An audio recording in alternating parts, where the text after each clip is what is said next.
వసూళ్లే వసూళ్లు 2 రోజుల్లో 65 కోట్లు 100 కోట్ల క్లబ్ లో చేరేందుకు పరుగులు.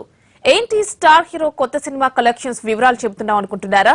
కానే కాదు. పెద్ద నోట్ల రద్దు నిర్ణయంతో జీహెచ్ఎంసీ, వాటర్ బోర్డు, విద్యుత్ సంస్థల బిల్లులు, పన్ను వసూళ్ల వివరాలివి. పాత నోట్లతో పన్నులు చెల్లించవచ్చన్న ప్రకటనకు ప్రజల నుంచి అనూహ్య స్పందన రావడంతో ఈ స్కీమ్ సూపర్ డూపర్ హిట్ కొడుతోంది.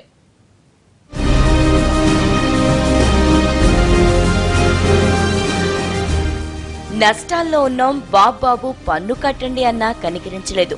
నోటీసులు ఇచ్చినా స్పందించలేదు. చర్యలు తీసుకుంటామని హెచ్చరించినా బేఖాతరు చేశారు.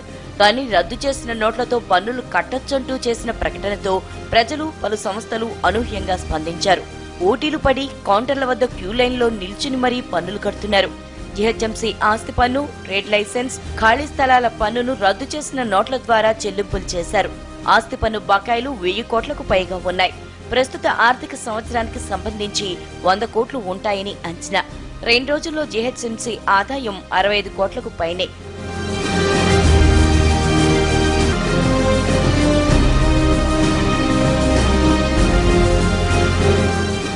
వాటర్ బోర్డులోనూ రికార్డు స్థాయిలో నీటి బిల్లులు వసూలయ్యాయి. డివిజన్ కార్యాలయంలో ప్రత్యేక కౌంటర్లు ఏర్పాటు చేసి బిల్లులు స్వీకరించారు. 400 కోట్ల వరకు బోర్డుకు నీటి బకాయిలు రావాల్సి ఉండగా ఒకే రోజు 17 కోట్లు వసూలయ్యాయి. అటు తెలంగాణ రాష్ట్ర వ్యాప్తంగా గ్రామ పంచాయతీలో 2 రోజుల్లోనే 12 కోట్లకు పైగా ఆస్తి పన్ను వసూలైంది.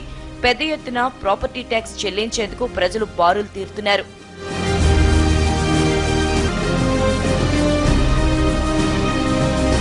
పాత నోట్లతో ఎల్ఆర్ఎస్, బీఆర్ఎస్ కు టీ సర్కార్ అవకాశం కల్పించింది. నిర్మాణాలు, ఖాళీ స్థలాల క్రమబద్దీకరణ కొరకు ఈ నెల 14 వరకు పాత నోట్లు తీసుకునేందుకు వెసులుబాటు ఇస్తూ నిర్ణయం తీసుకుంది. ట్రెజరీల ద్వారా చెల్లించుకోవచ్చని తెలిపింది.